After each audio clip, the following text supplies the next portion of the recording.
زكاتك تدفع عنك البلاء وتحفظ مالك أن أقام.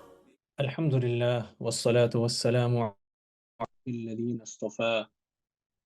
أما بعد, Assalamu alaikum wa rahmatullahi wa barakatuh, and welcome to part 6 of the short series on contemporary laws related to zakat. We continue with our discussion on zakatable assets, and in today's session, we will be looking at the calculation of zakat on debtors. Now, when we talk about debtors, we are talking about anyone who owes us money at any point in time. We can classify debts in different forms and have gone into great detail with regards to zakat on debtors. So we'll try and simplify the types of debts that you have. The first category of debts are trade debts that arise as a result of trading items that are sold. So in your business, if you buy and sell particular products, any products that you sell on credit, the debts related to that would be included in this category. This category also includes any cash that is advanced on loan. So if you give someone a cash loan, or if you give someone a loan of gold or silver. So in all of these cases, if that amount is owed to you, then you have to pay zakat on that debt or the outstanding debt every year.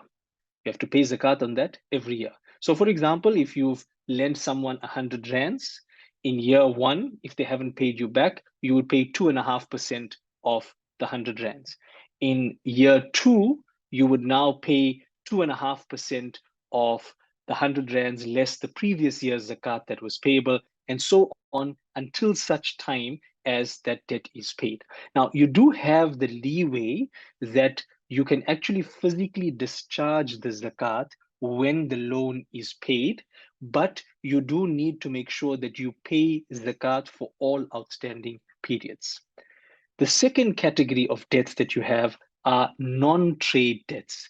These are debts that arise from the sale of items other than trading items. So if I'm not in the business of selling my vehicle or my cell phone, but somebody buys it from me on credit terms, that vehicle or that cell phone is not part of my trading stock. It's not part of my business, and I've sold it other than through my normal trade.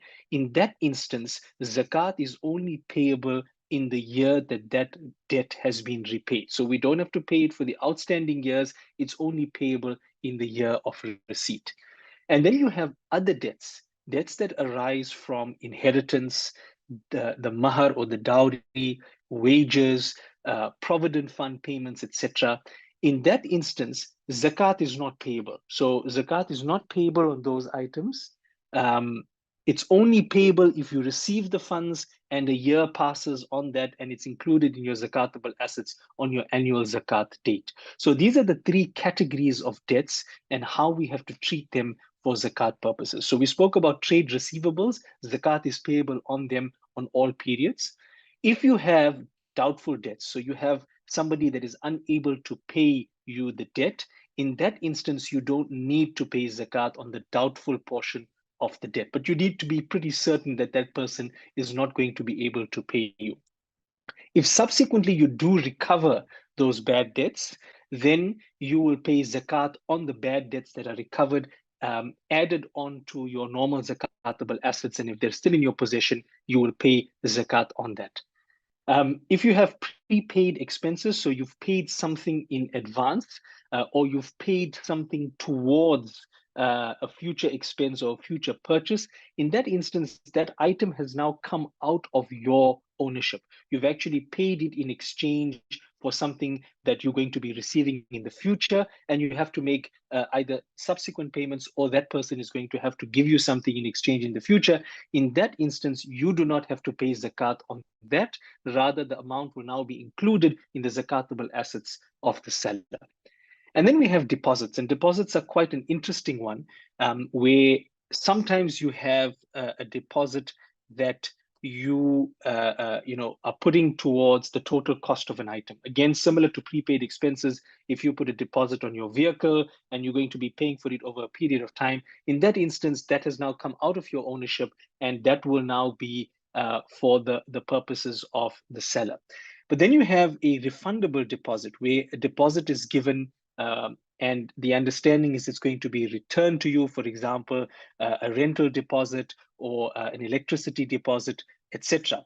Now, when it comes to this, zakat is payable on the item every year because it is in your ownership, right? However, there is a leeway in that if you cannot withdraw that deposit over a specific period of time, for example, it needs to be there for the duration of your rental contract, or it needs to be there for the duration of your electricity contract, then in that instance, it would be treated like a rahan or a security, and you would have to pay zakat on it every year, but you do have the leeway that you can pay it when you receive the zakat or the deposit back, and you will pay the outstanding zakat one time for all of the years once you receive that particular item. This brings us to the end of zakat on debtors. We discussed the different types and categories of debts. You have trade debts where zakat is payable annually. You have debts that arise from non-trading items, but as a result of sales of certain items. In that instance, zakat is payable once in the year of receipt of that debt.